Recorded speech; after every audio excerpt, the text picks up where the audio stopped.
Okay, I'm here with Kent and the Denver module. They're a wildland module of 8 Denver firefighters, and we're here in the Rocky Mountain National Park. We came down Cub Lake Road, and we're in the area where the guys have been able to work with the resource advisor from the national park in order to clean up some of the fire weakened trees. And they are loading them into different pickup trucks under the direction of the National Park Service resource advisor. That way we can get the park more ready to open up. These are trees that need to be mitigated. You can look right here past the guys working and see some of these fire weakened bases. And again, we put up a video earlier of fire weakened trees, one of our biggest hazards. The fire is contained in this area. There's no smokes, no hazards. So the fire crews have been authorized to lift all these logs without their packs on. Normally they'd have a fire shelter and a pack on, but when we're doing heavy lift and all the arduous work, safety can let them leave the packs and get it done. It's nice and cold in here.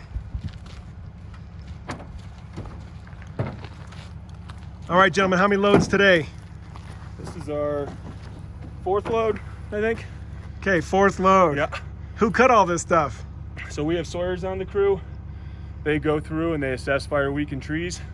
We're only taking the threats or the hazards, and anything that can stay standing, be habitat, we're keeping standing.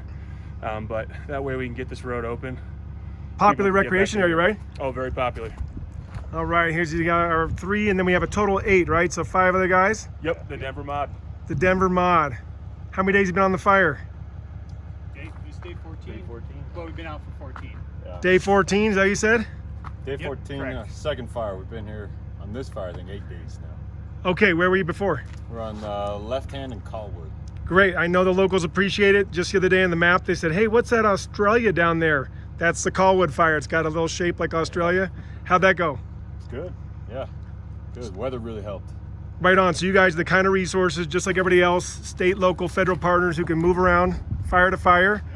So for the locals who are wondering who's fighting fire, well, here are Denver firefighters working as a module. I come from the private sector and work for the feds seasonally.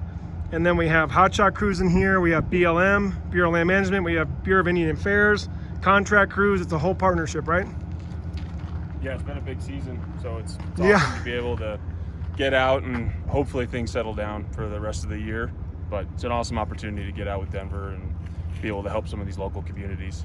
And how far away is the fire line from here? So, I mean, we're in the burn area. So this area got burned over for sure. And it's kind of a patchy burn.